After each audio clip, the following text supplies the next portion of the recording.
کا مالک، پوری دنیا کی منڈیوں میں جس کا بزنس چلتا تھا. اور ابو جہل و ابن الدغنہ نے کہا تھا کہ اگر یہ ابو بکر صدیق مکے سے چلا گیا تو نکال دیا تو منڈیوں میں سے تمہارا اعتبار اٹھ جائے گا.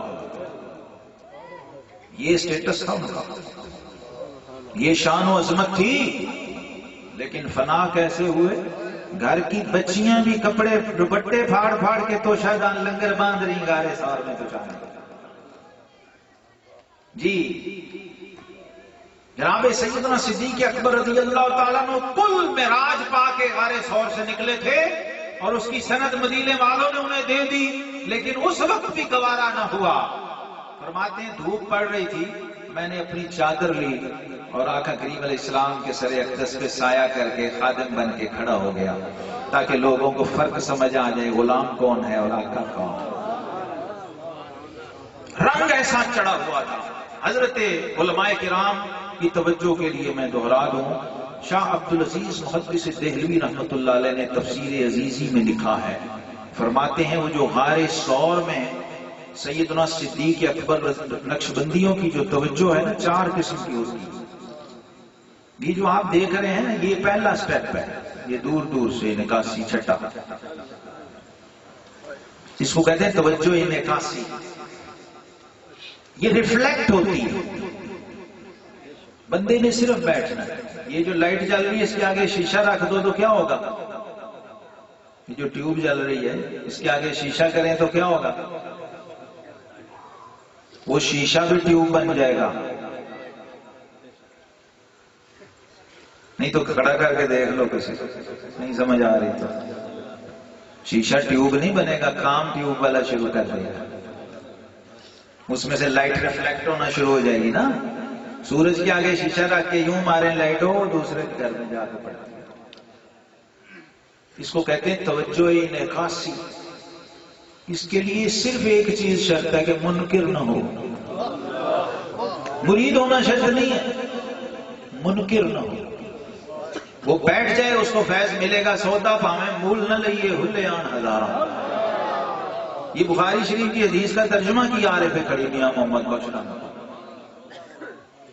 یہ چنگے بندے دی صحبت یارو، جی میں دکان اتاراں، خوشبو فروش کی دکان، سودا کوئی نہیں خریدا، پیسہ کوئی نہیں خرچا، صرف دکان کے پاس ہی کھڑا ہوا ہے جی. مفت میں ہلے آ رہے ہیں، آتے ہیں کہ نہیں؟ کچھ بھی نہیں خرچا. یہ بخاری مسلم کی متفق علیہ حدیث کے الفاظ ہیں. فرمایا یہ جو اللہ کے ذاکر بیٹھے ہوتے ہیں نا، کوئی ویسے ہی ان کے پاس کھڑا ہو جائے نا دیکھنے کے لیے بھی، تو فرمایا ہم القوم لا یشقی جلیسہم. رب کریم فرماتا ہے فرشتوں ان کو معمولی نہ سمجھو، ان کی اپنی قیمت کیا پوچھتے ہو. ان کے پاس کوئی ویلا بھی کھڑا ہو جائے تو وہ بھی ویلا نہیں رہتا، جاتے ہوئے اس کے پلے میں بھی کچھ نہ کچھ ڈال دیتے ہیں. ان کے پاس جو کھڑا تھا، عارف کھڑی نے فرماتے ہیں درد منداں دے سخن محمد دین گواہی حالوں، جس پلے پھل بدے ہون آوے باس مالوں.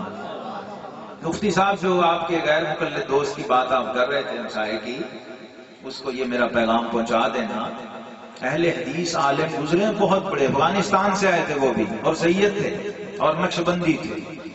سید عبداللہ شاہ امرتسری غزنوی خاندان بڑا مشہور ہے علماء اہل حدیث. جو غیر مقلد علماء اہل حدیث علماء یا مقتدی سن رہے ہیں وہ اپنے علماء سے جا کے پوچھیں.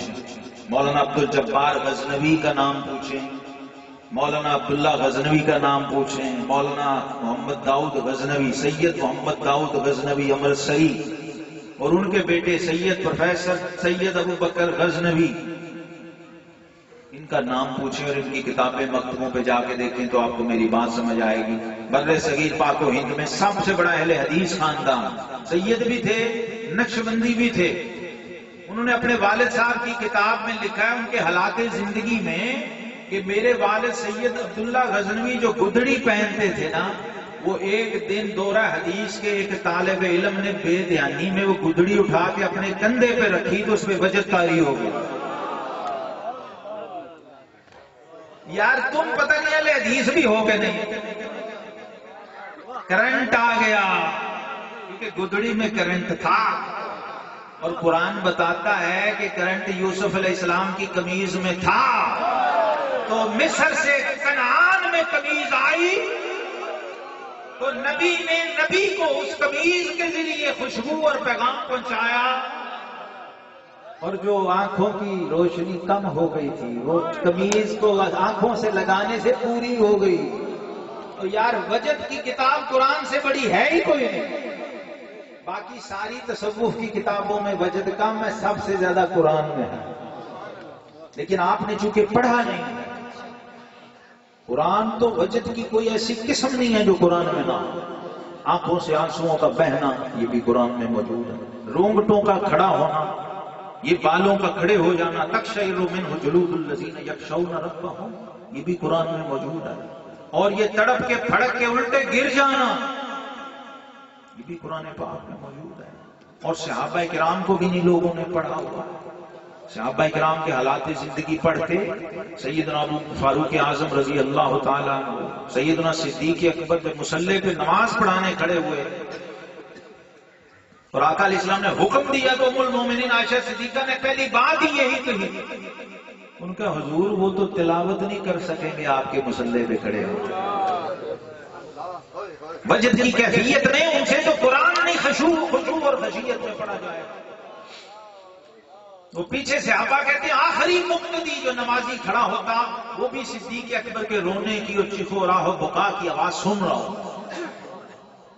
اور امام غزالی نے لکھا ہے صدیق اکبر رضی اللہ عنہ کی وفات کے بعد جب فاروق اعظم ان کے گھر گئے نا تو چھت پہ دیکھا یہ چراغ جل رہا ہو یا موم بتی شمع جل رہی ہو تو دھوئیں سے نشان پڑ جاتا نا اوپر، چھت لکڑی کی تھی اس پہ اس طرح کے نشان بنے ہوئے تھے اور چراغ تھا ہی کوئی نہیں، اور جگہ جگہ بنے ہوئے، ایک جگہ نہیں، کوئی یہاں تھا کوئی یہاں تھا۔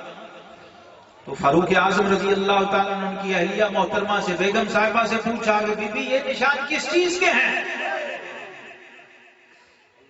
تو اس بی بی نے کہا کہ خلیفہ اول رات کو جب اپنے رب سے مناجات کرتے تھے تو ان کے سینے سے جو آہیں نکلتی تھی یہ ان آہوں کے نشان ہیں،